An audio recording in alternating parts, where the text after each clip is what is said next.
এই নিয়মগুলো মেনে চললে ব্রুডিংয়ে আপনার একটি মুরগির বাচ্চাও মারা যাবে না, সুস্থ সবলভাবে সবগুলো মুরগির বাচ্চাই বেড়ে উঠবে। চলুন জেনে নেই ব্রুডিং সময়ে বাচ্চার মৃত্যু হার কমানোর 10টি গুরুত্বপূর্ণ উপায়।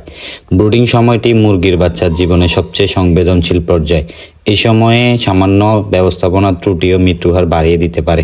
সঠিক পরিচর্যা ও ব্যবস্থাপনার মাধ্যমে ব্রুডিংয়ে মৃত্যুহার উল্লেখযোগ্যভাবে কমানো সম্ভব। সঠিক তাপমাত্রা বজায় রাখুন। প্রথম সপ্তাহে সাধারণত 32 থেকে 34 ডিগ্রি সেলসিয়াস তাপমাত্রা নিশ্চিত করুন এবং প্রতি সপ্তাহে ধীরে ধীরে কমান। বাচ্চা আসার আগেই ব্রুডিং প্রস্তুত করুন।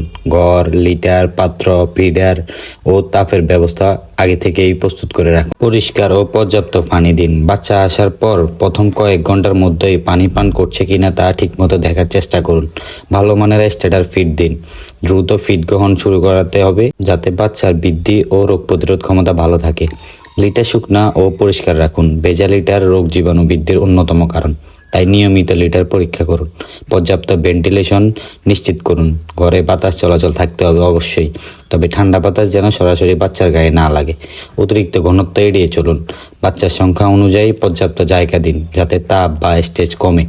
বায়োসিকিউরিটি মেনে চলুন। খামারে প্রবেশের আগে জীবাণুনাশক ব্যবহার করুন এবং পরিষ্কার পরিচ্ছন্নতা বজায় রাখুন। দুর্বল বা অসুস্থ বাচ্চা আলাদা করুন, এতে সংক্রমণ ছড়ানোর ঝুঁকি কমে এবং সুস্থ বাচ্চাগুলো ভালোভাবে বেড়ে ওঠে। প্রতিদিন নিয়মিত পর্যবেক্ষণ করুন সবগুলা বাচ্চা ঠিক আছে কিনা, ঠিকমতো খাবার খাচ্ছে কিনা, ঠিকমতো পানি খাচ্ছে কিনা, তাদের আচরণ ও তাপমাত্রা নিয়মিত মনিটর করুন। মনে রাখবেন, ব্রুডিংয়ে প্রথম 7 থেকে 14 দিনের সঠিক ব্যবস্থাপনাই ভবিষ্যতের ভালো বৃদ্ধি, রোগ কম এবং অতিরিক্ত লাভ নিশ্চিত করে। সুতরাং খামারকে নিজের মন মতো করে পর্যবেক্ষণ করুন, ঠিকমতো পরিচর্যা করুন, ইনশাল্লাহ লাভ নিশ্চিত থাকবে। খামার সম্পর্কিত বিভিন্ন ধরনের পরামর্শ পেতে অবশ্যই আমাদের চ্যানেলটি সাবস্ক্রাইব করে রাখবেন। আসসালামু আলাইকুম।